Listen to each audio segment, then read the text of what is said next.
కేసీఆర్ పుట్టినరోజును కూడా ఎర్రవెల్లి గ్రామంలో ఒక పండుగలాగా జరుపుకుంటామని, ఎలాంటి ఉనికి కూడా లేనటువంటి ఎర్రవెల్లి గ్రామాన్ని దత్తత తీసుకుని దేశానికి ఆదర్శంగా తీర్చిదిద్దినాడు కేసీఆర్. సిద్దిపేట జిల్లా మూర్కూర్ మండలం ఎర్రవెల్లి గ్రామంలో కేసీఆర్ జన్మదినం సందర్భంగా ఆయుష్ యజ్ఞయాగాన్ని గ్రామస్తులు నిర్వహించారు. ఈ యజ్ఞంలో ఎమ్మెల్సీ యాదవరెడ్డి, మాజీ ఎండీపీ చైర్మన్ పంటేరు ప్రతాప్ రెడ్డిలు పాల్గొని కేసీఆర్ 100 సంవత్సరాలు ఆయురారోగ్యాలతో జీవించాలని ఆ దేవుణ్ణి ప్రార్థించారు. తెలంగాణ జాతిపిత కేసీఆర్ సేవలు ఈ రాష్ట్రానికి ఎంతో అవసరమని, ప్రజా సమస్యలపైన పోరాడే ధీరుడని కొనియాడారు. కేసీఆర్ ఎర్రవెల్లి గ్రామాన్ని 2016లో దత్తత తీసుకుని అన్ని విధాలుగా అభివృద్ధి చేశాడని, గత 10 సంవత్సరాలుగా తెలంగాణకు కేసీఆర్ సేవలు మరువలేనివని అన్నారు.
ఎర్రవెల్లి గ్రామంలో గ్రామ ప్రజలు టీఆర్ఎస్ బల్గం ఆధ్వర్యంలో కేసీఆర్ గారు 70వ జన్మదిన వేడుకలను నిర్వహించడం జరుగుతుంది.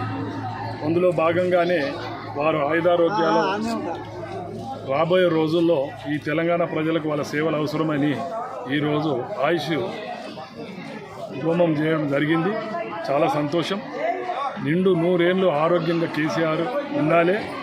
వారు ఈ తెలంగాణ ప్రజలకు గత 10 సంవత్సరాలలో ఎలాగైతే సేవలు చేసి అందరినీ సబ్బండ జాతిని కూడా ఒక సమానంగా చూసి ఇదొక రామరాజ్యం లెక్క తలపించిండు. అలాగే రాబోయే రోజుల్లో కూడా ఏదో కాంగ్రెస్ నాయకులు మాయమాటలు చెప్పి ప్రజలను ప్రలోభపెట్టి కొంత తప్పుదో పట్టించిన వల్ల కొంత సత్ఫలితాలు రాలేదు. కానీ త్వరలోనే తెలంగాణ ప్రజలు అప్పుడు చేసిన కేసీఆర్ మంచి పనులు ఇప్పుడు చేయబోయే వీళ్ళ పనులను కూడా మంచిగా క్షుణ్ణంగా వాళ్ళు అర్థం చేసుకుంటున్నారు. అతి త్వరలో మళ్ళా కేసీఆర్ గారికి రాజకీయ పరంగా కూడా పూర్వవైభవం సంతరిస్తుంది.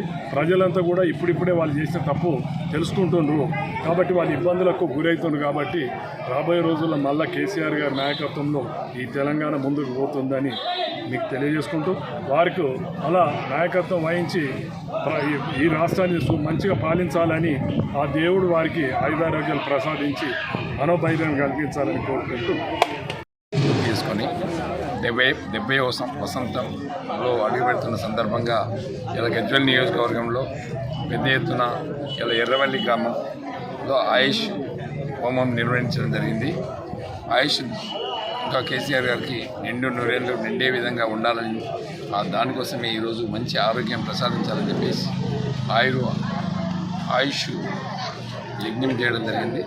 అదేవిధంగా గజ్వేల్ నియోజకవర్గంలో రక్తదానాలు, అన్నదానాలు, అదేవిధంగా పండ్లదానాలు, మరి హాస్పిటల్స్ అన్నీ కూడా విజిట్ చేయడం జరిగింది. మరి హెల్త్ క్యాంపులు కూడా పెట్టుకోవడం జరిగింది. గజ్వేల్ నియోజకవర్గం అంటేనే కేసీఆర్, కేసీఆర్ అంటేనే గజ్వేల్. ఇలా గజ్వేల్కి ఒక 50 సంవత్సరాల ముందు తీసుకెళ్ళినటువంటి చరిత్ర కేసీఆర్ గారిది. ఇలా ఒక కొండపోశమ్మ సార్, ఒక మల్లన్న సార్, ఒక రంగనాయకుల సార్, సిద్దిపేట జిల్లాను తీసుకుంటే ఎక్కడ చూసినా ఇరిగేషన్, చెక్ డ్యామ్లు, చెరువులు, ఎక్కడ చూసినా ఎండాకాలంలో కూడా కెనాల్స్ పారుతున్నాయి. అంటే మీకు అసలు దాని వెనకాల కేసీఆర్ గారి యొక్క కృషి అని చెప్పి గట్టిగా చెప్పడం జరుగుతుంది. తెలంగాణ రాష్ట్రంలో చిరంజీవిగా ఎప్పుడు కూడా ఒక యాదాద్రి నిర్మాణం చేసి ఆయన పేరు ఎప్పుడు చిరంజీవిగా మిగిలిపోతుంది అని చెప్పి ఈ సందర్భంగా నేను తెలియజేస్తా ఉన్నా.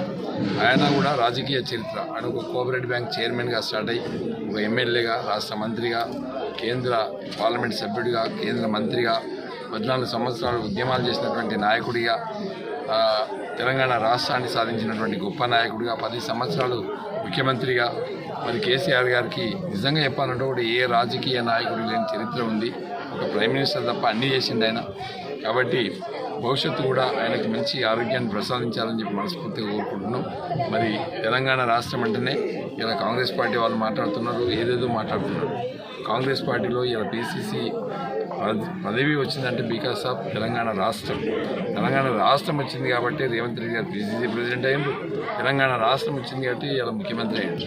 కనీసం వయస్సు రీత్యా కూడా సభ్యత లేకుండా మాట్లాడే విధానం పనిచేసుకోవాలని చెప్పి నేను విజ్ఞప్తి చేస్తున్నాను. మనిషి ఒక వ్యక్తిని గౌరవించేటప్పుడే సమాజం గౌరవిస్తుంది. సమాజంలో ఆయన మాట్లాడే తీరు బాగలేదు, ఆయన విధానం బాగలేదు, దాన్ని మేము తీవ్రంగా ఖండిస్తున్నాం. ముందు మీరు ఇచ్చినటువంటి హామీలు ఏవైతే ఉన్నాయో 6 హామీలు ఉన్నాయి. 6 హామీలలో 13 వరాలు ఉన్నాయి. ఈ 13 వరాలని కంప్లీట్ చేయండి. మహాలక్ష్మి అంటే ప్రతి మహిళకు 2500 ఇవ్వాలి, ఫ్రీ బస్ ఇవ్వాలి, సిలిండర్ 500కి ఇవ్వాలి ఒక మహాలక్ష్మిలోని. రైతు భరోసా అన్నాడు, 15,000 రూపాయలు రైతు బంద్ ఇవ్వాలి. ఈ రాష్ట్రంలో అందరికీ రైతు బీమా చేయాలి. 24 గంటలు కరెంటు ఇవ్వాలి. కరెంటు 10 గంటలు పోతుంది. ఇలా బీమా రైతు భరోసా ఏదైతుందో ఇప్పటి వరకు రైతు భరోసా ఇవ్వలేదు. కరెంటు అందుబాటులో లేదు. ఇప్పటికే పొలాలు మాడిపోతున్నాయి. మరి అదేవిధంగా ఆయన ఎక్కడ కూడా రైతుకు నష్టపెట్టే విధంగా వ్యవహరిస్తున్నారు. కాబట్టి మేమంతా కూడా మా డిమాండ్ ఏంటంటే ఇలా ప్రజలు ఏమంటున్నారంటే కరెంటు పోగానే కాంగ్రెస్, కరెంటు పోతే కాంగ్రెస్ అనే పదం వచ్చిందంటే అంత నిక్నేమ్ ఈ 2 నెలల కాలంలోనే కరెంట్ అంటే కాంగ్రెస్ అనే పదాన్ని క్రియేట్ చేసుకున్నారంటే వాళ్ళ యొక్క అసమర్థతకి, వాళ్ళ యొక్క అసమర్థ పాలనకి నిదర్శనం కరెంటు. కాబట్టి మేము ఒకటే డిమాండ్ చేస్తున్నాం, మీరు మాటలు మాట్లాడేది బంద్ చేయండి, మీరు ఇచ్చిన హామీలు నెరవేర్చండి. లేకుంటే రేపు కొద్ది రోజులలో వడ్లు రోడ్ల మీదకి వస్తాయి.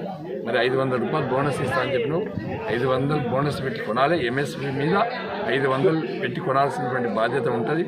ఇలా మేము నీళ్ళ కోసం సంగారెడ్డి కెనాల్ వదలాలంటే ధర్నా చేయాలి, హల్దీ రివర్ వదలాలంటే ధర్నా చేయాలి, చెరువులు నింపాలంటే ధర్నా చేయాలి. కనీస అవగాహన లేనటువంటి వ్యక్తి ఎవరైనా ఉన్నారంటే రేవంత్ రెడ్డి గారు. మీరు ముందు సబ్జెక్టు తెలుసుకోండి, సబ్జెక్టు మీద పోవాలని చెప్పి నేను విజ్ఞప్తి చేస్తున్నాను.